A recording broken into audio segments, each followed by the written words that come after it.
the actors strike, which is going on right now, the thing that I've had the most struggle when talking about the actor strike has been mostly in relation to the fact that it's been very hard to talk to them and get a solid idea about what exactly they have a problem with. I know it's got a lot to do with artificial intelligence for the actors now. Also, it's about residuals in the streaming model. You don't need to know about it in detail to talk about it. It's just that streaming obviously has changed the business and they want to get paid more. Yes. And they say AI is a sticking point. And Fran Drescher is very impassioned when she talks about it. I think they're going to lose on this. I don't think that the studios are going to budge on AI, well, not in any meaningful way. They're going to get everyone to watch that episode of the new Black Mirror season where this girl finds out that she was, you know, her AI replica was used to defame her on Netflix, Streamberry. And then you found out at the end, all along, the whole episode was AI generated, whatever. Should we watch the Fran Drescher clip, the 1 minute and 41 second Fran Drescher clip? Let's watch this. Here we go, guys. Here she is, being very impassioned. I cannot believe it, quite frankly. How far apart we are on so many things. How they plead poverty, that they're losing money left and right when giving hundreds of millions of dollars to their CEOs. It is disgusting. Shame on them. They stand on the wrong side of history at this very moment. We stand in solidarity, in unprecedented unity. Our union and our sister unions and the unions around the world are standing by us, as well as other labor unions. Because at some point, the jig is up. You cannot keep being dwindled and marginalized and disrespected and dishonored. The entire business model has been changed by streaming, digital, AI. This is a moment of history. That is a moment of truth.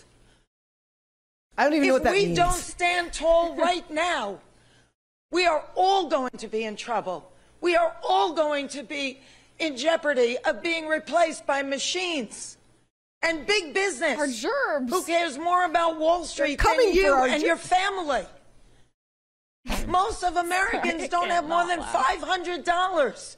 Wait. In an emergency. So what you're saying is that she's like the Americans of past were racist. Does that make her machinist for not being a fan? Discriminating against robots. They're taking her gerbs, so she's upset about it. Look, Fran Drescher is worth $25 million, and you have a very hard time. Donald Trump, who is going to clean your toilets. Yes, like they're going to have a very hard time getting the average person when it's the big name actors that are pushing this, and not the small time actors that aren't rich millionaires. I imagine if I was a plumber, I wouldn't really have a lot in common or think I have a lot in common with Fran Drescher in these things. And when they say that they're giving these CEOs unprecedented bonuses and they're making record profits, no, they're spending record amounts of money on productions for things that don't seem to pull a great return on investment. Then they just end up having to lay people off, like Disney constantly now laying people off left and right. But she is right that they're getting bonuses for failed product.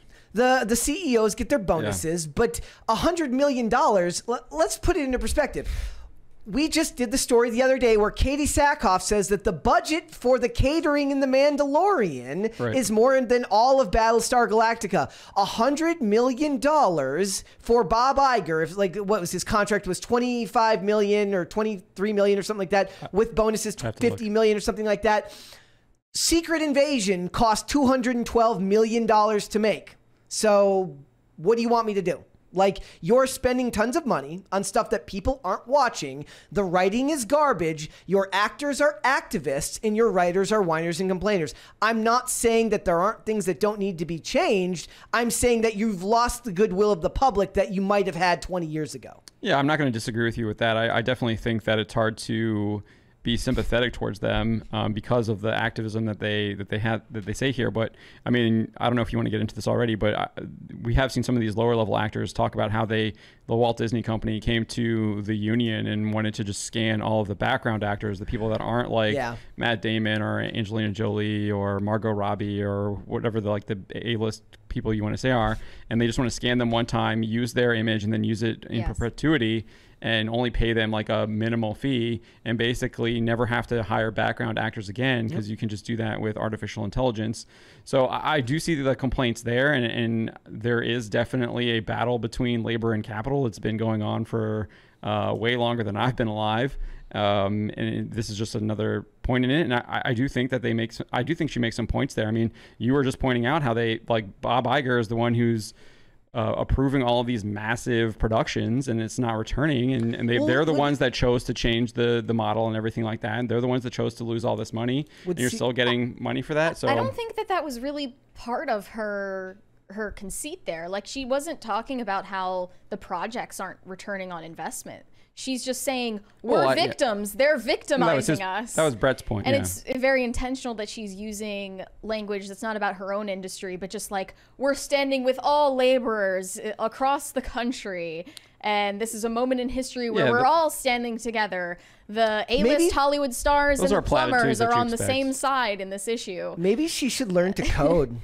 Yeah. I was told you should learn to code. I was told they should learn to code. She was definitely those are the journalists utilizing her acting chops to drum up more support. And I can tell that it's taking everyone on social media like so easily. They're all applauding it. So it skews my perspective on like whether people sympathize with her in real life. Yeah, I mean, for me, those are like, I expect that it's a labor union speech coming out announcing a strike. You're going to have lots of platitudes. You're going to have a lot of like typical labor union talking points like that. So that doesn't really surprise me or anything like that. As far as like winning people over, I do think that there is a massive sentiment. I mean, I'm here with the same building that Tim Pool is, and he was the one. I mean, he got his big claim to fame covering the Occupy. Yeah, thank you. So I still think that there's some sentiment to that there too, where you have a lot of people that are just like fed up with these corporations. And like, I mean, you just pointed it out too, Brett. You were saying how these corporations are like creating all this like absolutely garbage product, expecting us to like slurp it up, and they're the ones trying to like I don't know, just keep making more of it and keep it going. So but it's not just that. A little rambling there. But the problem is, for me, is not only is the product bad, but the actors say all the wrong things when they lead up to the release of these projects, right? They disrespect the source material of all the things that are being put out. Well, those are the ones who, whether they like it or not, they speak for everyone. So if anything, the smaller actors with less I'm not trying to defend the actors. I'm just trying to point out that there's also there is like a legitimate sentiment against like a lot of these like massive corporations taking over everything, and it's not just in Hollywood. You see that across a lot of different industries. But the issue with Hollywood is because they have these actors that are just say the most awful, terrible things, are part of the most awful, terrible products. It is hard to sympathize with them. It is funny too, because I hear different stories about residuals too, right? Like I've heard stories where people get like the guy who, like, if you're in something really, really big, then the residuals are great, right? Like the dude who voiced Simba, I believe, in The Lion King. James Earl Jones. Simba. Sorry. Like he chose one of the it might not have been Simba, but one of the characters basically said that they offered him like $10 million. He said no to the $10 million and took the residuals instead. Right. And he's made insane amounts of money since then. Yeah, that's from the 90s. I think they totally changed that with streaming, and I think that's what the labor union wants to do. I mean, we have a report. I don't know if we published it yet on the site, but I guess one of the SheHulk writers actually says they've only made like $400 or something like that from residuals on the show. So I mean, don't get me wrong. I think SheHulk is an abomination. I don't recommend anyone watching it. I haven't watched it myself. But how do you verify the numbers on something like that? The writer reported it. No, I'm saying, but how do they do they verify that, like, what the where the residuals come from if Disney isn't required to release that information? So that right, just exactly. Have to take their word for it? Right. So I think that's one of the things that we've seen with the writers and also with the actors. They want to know what's going on with these streaming numbers. They want to see what that is. They want to see some transparency, because I do think a lot of these companies are hiding. The only one who seems to be somewhat transparent is Netflix. Well, no, the guy who wrote Squid Game wrote an article or did like a thing where he talked about how I sold the show to Netflix for a pittance and it made all this money. I'm like, you sold it. Right. You made that choice to do so. Yeah. You don't have like the problem is the big name actors, especially in the AI debate, the big name actors are going to come out of that really well. They've already done it. Yeah. I mean, James Earl Jones has, I think, already sold Bruce Willis. his voice and stuff like that. Yeah. I mean, the interviews, they talk about like, oh, they scanned me and then they're going to use that image or whatever. Harrison Ford was talking about it all the time with Indiana Jones. Yep. So I saw a tweet from a screenwriter on some Disney Plus show. He didn't say which one it was because then you'd be able to tell if it was successful or not. The Disney Plus show that he wrote on got taken off the platform and he stopped receiving residuals from it. That's the whole because point of that. Yeah. So they got tax write-off and then they don't have to pay any more as well. That's just how the industry works now. And, you know, I agree that, you know, streaming platforms were this promise that you'd have this endless library of all the old content that you want to watch, and it never goes away. And it does, because they cancel shows and remove shows all the time. They even edit shows from their licensing past deals and stuff like that. That's the way it always was, even with Netflix, before they all decided to make their own. Yeah. Yep. Well, that was the great thing about Netflix when it first started, right? Because they had access to almost everything because everyone was just licensing out to Netflix before they then it just became like cable again. With that, it does seem to be coming back to that. I mean, you're seeing Sony is still doing licensing deals with that. I mean, 65's on there. There's a report that Warner Brothers is thinking about moving HBO shows over to Netflix as well to license that. And they already do stuff with Prime Video where you can purchase it through Prime and stuff like that. So there is stuff like moving that. It just seems like Disney they're really stupid, and they decided not to do that anymore, and it doesn't seem like they are. Even Paramount licensed their Yellowstone stuff to Peacock, which is NBC. I watched it on Peacock. Right. So so you have stuff like that. There are deals. That stuff is still happening. Even Netflix, like the show Longmire, which Netflix bought from a network on television, is on Peacock. So they licensed it out, and that was one of their what they called a Netflix original, right? So look, it's like I said, I can't know the ins and outs of these deals. I do know that these actors and these writers have spent the last decade and a half saying literally all the wrong things, producing all the wrong content. There have been a handful of really, really great shows in the last decade or so. I don't see a lot of those people complaining. So this is a theory, and I don't know if I actually agree with it. I've seen it posited, though. And a lot of the stuff that you hear from these actors is coming from the companies. And they think it's the company's PR doing it. We've seen this, though. We have some evidence of this with Gina Carano. When she was let go from Lucasfilm, from the Walt Disney Company, it was the company pressuring her to do the struggle session with everything like that. It was the company trying to get her to issue an apology. And we've even seen stuff from the Hollywood Reporter where we've had PR agents and talent managers and stuff like that. They're the ones that are saying like, hey, the companies are telling us to do this, so we're advising our talent to do this as well, to push left-wing politics, to stay away from anything on the right or whatever you want to call it, stay away from that stuff. So I think a lot of this comes top down. I don't think a lot of it is bottom up. I think if you had different people in charge of a lot of companies, different people in the government, obviously too, because I think a lot of it's coming from the government, you would see a change in tone and what people were saying and stuff like that too. So, but that's not to say there aren't like crazy Hollywood celebrities too. Like obviously we cover that all the time at Bounty into Comics, reported on a lot. But I think it's just a very complex issue. And it's not just like, oh, actors are all bad, like stuff like that. I can go ahead and say it. Actors are all bad. No. Well, I legitimately don't want AI to replace real movies or real actors. I don't want that because that will make the products even more soulless than they are now. Yes. Undoubtedly. So, but I think that when they say AI replacement is a sticking point in the strike, they're kind of overplaying it. They just have more selfish motivations than they're willing to say out loud. You know, like I don't buy that Fran Drescher cares what happens. Like McDonald's workers are like first time. You're not you're not Tom Cruise trying to defeat the AI overlords taking over the world. No, like people have been watching their jobs be taken away by automation for decades, and actors never gave a crap when that happened. Right. They're only caring now. Now there's the looming threat it will affect your industry. That's when you care about defending the other laborers. Here's the deal. When eventually Tim gets an AI and he replaces me with a less annoying version of me. He would replace himself before he ever replaced us. Well, if he wants this show to continue, and he's like, we got to find a less stuttery, less annoying version of Brett, and we're going to create it with AI. I will make sure to live and die by this sword, that I will not complain that I have been removed and replaced by AI. I will not say that the Terminator is taking my gerb. That it's just, it's the way of the world, and you got to go out and make it on their own. It's kind of like when the journalists weren't able to make the transition to YouTube, so they just get mad at YouTubers, right? They just get mad at YouTubers who do something different than them. Who are still doing their jobs better than they do to this day. Yeah. And I just, it's always hard for me to buy into these rich celebrities. Like I said, Fran Drescher's worth $25 million.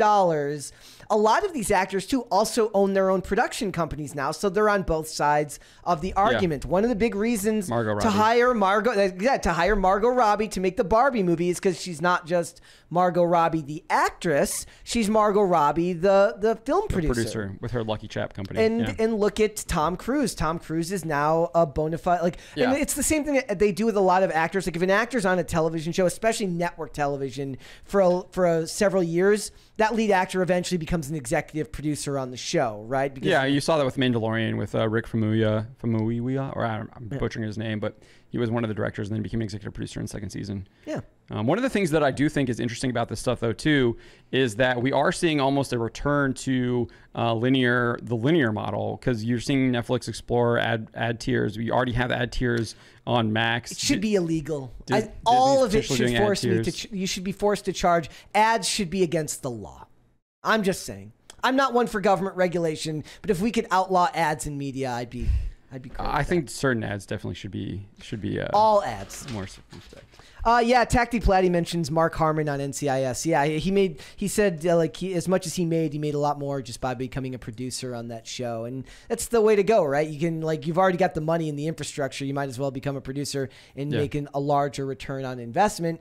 But it usually gives you more creative control too, and there's other things you can be involved in there. Yep, and look, here's the other sad fact of the matter, and I mentioned this yesterday. We don't live in the era of the 2007 writer's strike anymore. Reality TV shows are even more prevalent. They're even more prominent. And you're not losing the kids. The kids are just going to go watch YouTube. Yeah. The kids are just going to go watch TikTok. And the adults are going to watch reruns of the shows that they like from when Hollywood wasn't a universal dumpster fire. Like MeTV.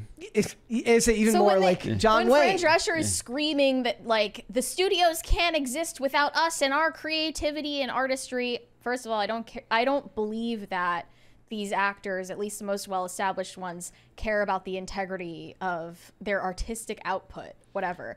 But also, that's not true. The studios can survive without them, at least for the time being. Longer than they can go without, paying their bills. Yeah, that's for sure. I think there was based on their library of content that was made before this. Go ahead. Yeah, there was a report in the Hollywood Reporter basically saying, I don't know if they named the studio executive, but they might have been anonymous, but they were basically like, yeah, we're going to keep the strike going until these people are homeless. Yeah, we talked about it yesterday. I was and then people, which is not going to affect Fran Drescher. And then people get mad because they're like, heartless corporation. I'm like, I've been saying this long before I had any type of a care as far as politics. I just always thought it was weird when people expected corporations to act like people. I'm like, it's a corporation. Its job, its sole purpose is to make profit, which is hilarious considering Hollywood in the age of ESG now doesn't seem all that concerned with making a profit most of the time. So you're getting what you have coming to them. They're getting what they have coming to them. Yeah, I think that's like a bigger issue in society at large, right? Where greed is kind of controlling things. Because I definitely think there's companies and corporations out there that aren't just about trying to exploit their workers and everything like that to try and create a profit. They're maybe actually trying to create something good. Obviously, you want to create a profit so you can keep expanding and reinvesting and stuff like that. But I do think that there are companies and corporations, there's a lot of small businesses that are owning a diner, or they've got some innovative product that they're trying to sell. Like lawn care, stuff like that. Those people are just trying to feed their families too, and feed their employees' families. On the other hand, the actors' strike is just massively overplaying its hand. They're bluffing, or they at least ought to know that this is not going to work out for them. I don't know how it works out. If somebody like Tom Cruise gets involved and says, "Look, I want to be able to promote Mission Impossible 2 Dead Reckoning when it comes out. Like that's going to matter, right? Eventually enough big movies will have to get moved because they won't be able to do promotion for it. Or maybe it just makes them smarter and they start marketing like Barbie's doing with things that have nothing to do with actors, like big Barbie dream houses or pink TARDISes in the middle of London. They'll just find ways to market without the actors. Yeah, potentially, yeah. They made a whole Flash movie, and then they're like, "Whoops, can't have Ezra Miller do any of the press because he's a criminal." Right. I guess we'll have to find other ways to do put him in the trailers. With merchandising. Yep. That's Barbie's been huge with the merchandising, obviously. Well, and that's the other reason when I talk about CEOs and their money, like they think about these people and they think of Bob Iger and all they think about is Marvel and Star Wars. Right. They don't realize that he oversees a lot more than just the movies and the television shows that you like. He's responsible for a lot more moving parts than that. ESPN, the parks, etc. Yeah. Thanks for watching. Listen to full episodes of Pop Culture Crisis on Spotify. Keep up with us on social media and make sure you subscribe and ring that bell so you never miss the show. Bye, guys.